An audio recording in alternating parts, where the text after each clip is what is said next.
Hello, in this video I'm going to use the shaper origin to create an inlay to create this name Taijin, and then I'm going to use Marquetry to create the same name, and then we'll see the differences between the two. Kind of a man versus machine thing, yeah?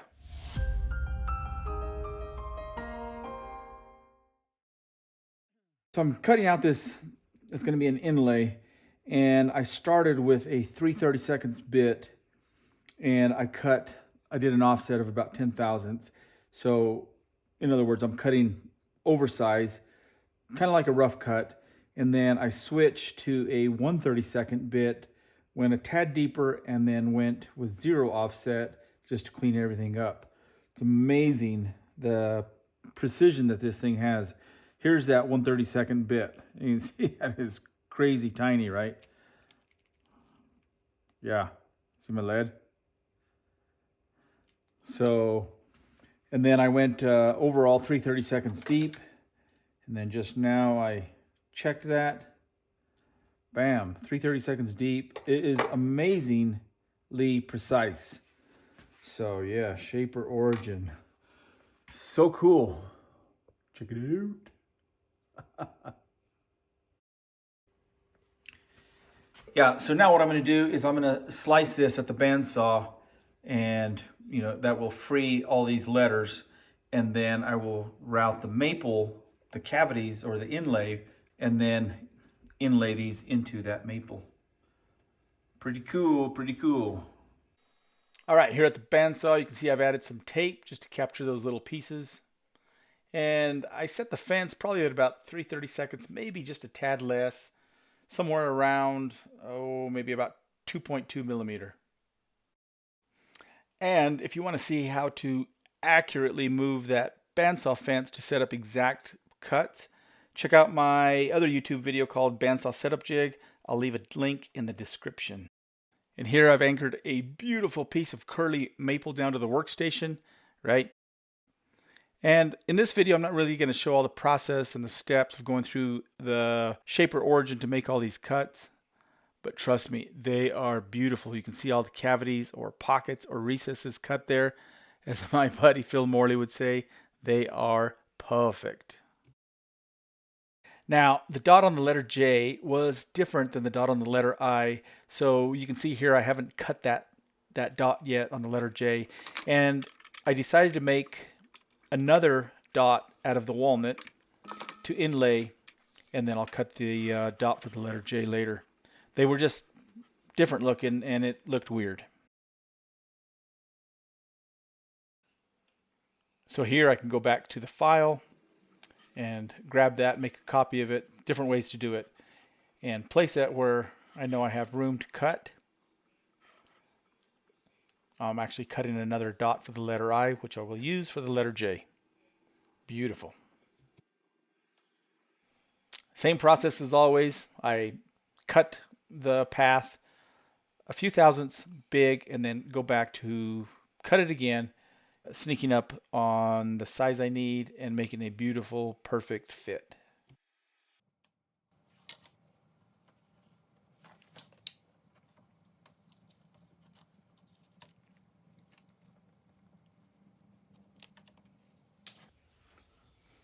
All right, so at this point, all the pieces have been cut and all the pieces have been sanded on the back side or the bottom, and the little burr has been removed, maybe a little bit of a back bevel, right, with some 220 grit sandpaper, and then of course just gluing the pieces in place with a full bead of glue, pressing them in tight with a metal roller, and then I'll also hammer them slightly to make sure they seat perfectly.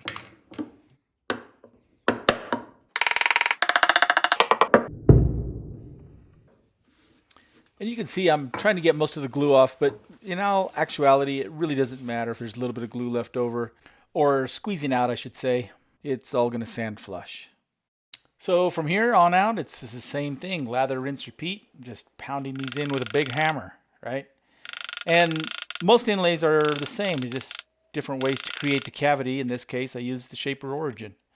But this could be done with a router or by hand. A lot of ways to do the same thing. And you may have noticed I'm getting a full bead of glue all the way around the perimeter, all along the bottom. It should squeeze out. That's really important. I should also mention something else that's important is to work quickly, because the moisture in the glue can cause those little pieces to swell, and then they can be hard to get in. So get it done. And here I'm just adding some plastic cowls to clamp everything down nice and tight. And a simple habit I have is to record the glue up time. All right, let's see how we did. So I had wrote the time down on here, but this has actually been sitting overnight. And I always love pulling something out of the clamps or out of the vacuum bag. Anyway, yeah, man, that looks pretty good. So that walnut really pops against the curly maple. So I'll get this flushed up, sanded smooth, and sent off to the customer. You can feel those letters are just slightly proud. Should be easy to flush up. And all the grain in the walnut continues all the way through all the letters, so that should help make it look cohesive and harmonious. Yeah, man. All right, let's clamp this in place and get all this nice and flush. Could use a hand plane. Nah. How about a scraper? Scraper should work, right? Nah, there's better ways. Yeah, man, a belt sander. Since a belt sander has a platen, it's going to give you the flattest, fastest, smoothest results. And I know of which I speak. If you want to check out a YouTube video, it's called Belt Sanders Tips and More. I've got lots of tricks to show you how to get the most out of this versatile machine.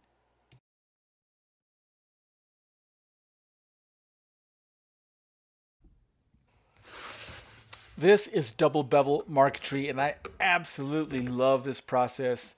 Here I've cut the letter E. Let me show you the back side. I've taped a section of walnut, or two veneers together, and they're cut at the same time, simultaneously at a slight angle, and that produces this fit that is absolutely perfect. So of course I start by drilling a tiny little starter hole, and I feed the blade in from the bottom or the back side.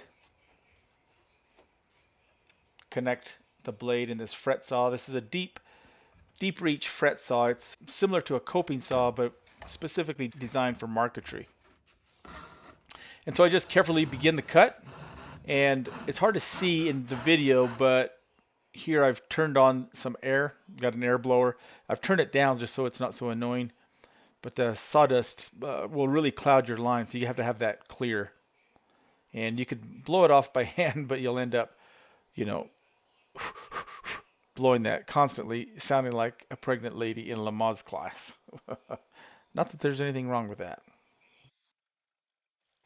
Okay, as I'm making these cuts around the perimeter, you can see the saw stays straight, and I just go around, I move the material around the blade, and it makes this wedge-shaped piece, and that is what makes the pieces fit so beautifully. And it basically eliminates the saw curve. And that's it. You just continue to cut all the way around the perimeter of each letter. Such a fabulous technique. I absolutely love, love, love double-bevel marquetry. And so this platform that I'm cutting on is called a donkey. It is angled at 10.5 degrees. That corresponds to the 1/16 thickness of these veneers that I'm cutting. And I have a tutorial called Marquetry Class 101.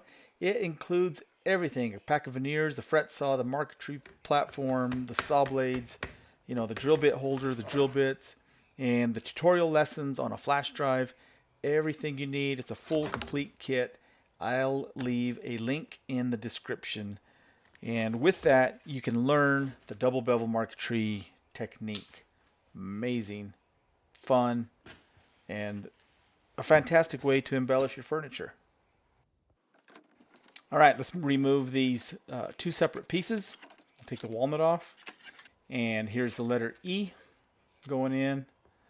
We can also place the I in there, and typically these are getting glued in. I'm just putting these in place to show you. right?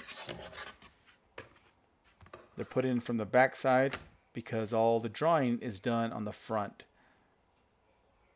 And here's a good shot from the back side. Anything that is round, you want to put an orientation mark, right? To put that in proper place.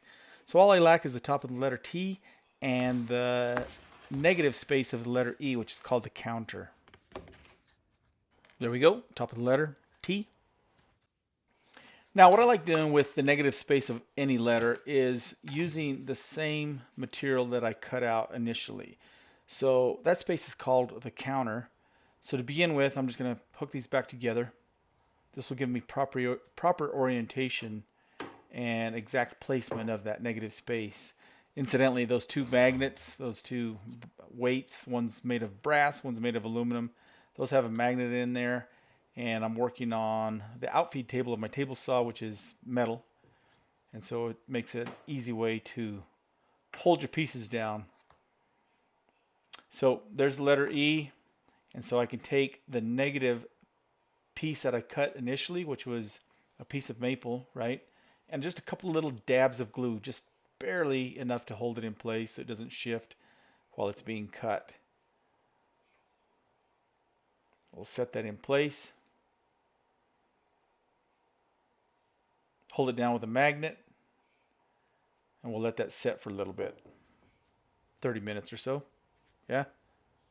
You can see that I've got this piece glued in place, and any other way of doing this would be really challenging, but by doing it like this, the inside of the letter E will have the same grain as the surrounding maple. It's a beautiful process.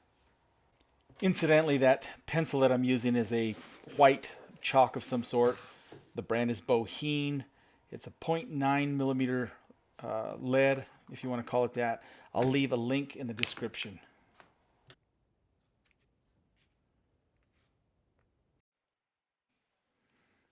So hopefully in this video you can see the differences between Inlay and Marquetry. The end results can look exactly the same, but the process to get there is substantially different.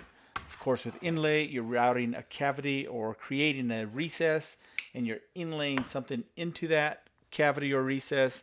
And with Marquetry, you're cutting two pieces of veneer simultaneously, sometimes at a bevel. With this technique, the double bevel technique, you are cutting them at the same time, and that eliminates the saw curve. So there's a mathematical relationship between the thickness of the veneer, the angle of the cut, and the curve of the blade.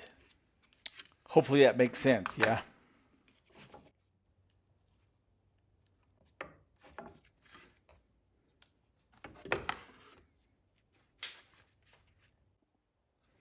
And there's the Marquetry panel complete. You can see a little bit of the E has some walnut stuck to the maple, but that'll all sand flush.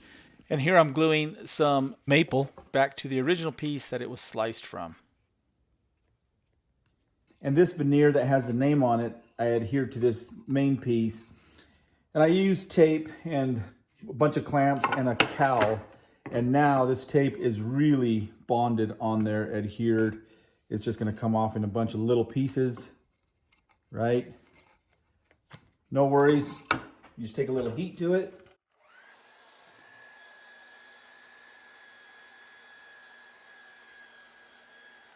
And it doesn't need much at all, because if you do too much, what happens is the adhesive will stick to the wood, and then you don't want that either. I mean, that's not a big deal. You can always use solvent to get the adhesive off, but just a little bit of heat will help remove that tape.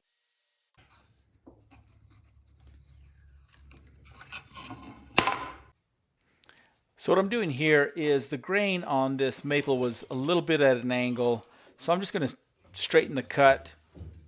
I had already laid out the name Tygen with that grain that was angled, and I just need to make that parallel with the edge of the board. Super simple. Of course, you don't have to have a sliding table saw to do this. You could use a crosscut sled. A lot of ways to do the same thing. And you may notice this little block of wood that I have. It fits in the groove of the carriage. I remove it right there. And with that, it's a reference to the left side of the blade, so I know exactly where I'm going to make a cut. In other words, this nameplate Tigen has a mark on the left side, and with that gauge block, I can line that up and know exactly where that cut's going to be. It's a fantastic little device and simple to make. So once I have that edge parallel with the grain, I can use it as a reference and make all my cuts adjacent 90 degrees to that.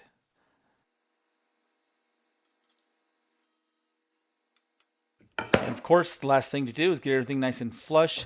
Those letters are, again, slightly proud here and there, maybe even recessed a little bit. There's glue all over. None of that matters. It all comes off with a 180 grit on my belt sander. The belt sander platen keeps everything nice and flat, and the 180 makes it smooth. I can move up to higher grits if I want, but I'll probably send it to the customer sanded just like this, and he can further refine if he wants. All right, that panel came out beautiful. That was created with a double bevel technique. This one here, that was cut with the shaper origin, basically CNC and what I'm calling inlay. Different processes, both beautiful results. So I took this outside and looked at it really closely, and it looks good. The letters aren't quite as tight as they would have been had I used Marquetry to cut this, but still very beautiful. And a bit of clarification here, what I meant by taking it outside. If you take it outside and use natural sunlight and you hold a panel or anything that you're working on with a low raking light angle, you will see any discrepancy or flaw. And so yeah, the panel created with the double bevel Marquetry was tighter than this one done with the CNC. But you know what? Pros and cons to both approach. They were both super fun. I ended up sending both panels to my buddy. And here is the box that he made. Came out beautiful. And as always, thanks a ton for watching.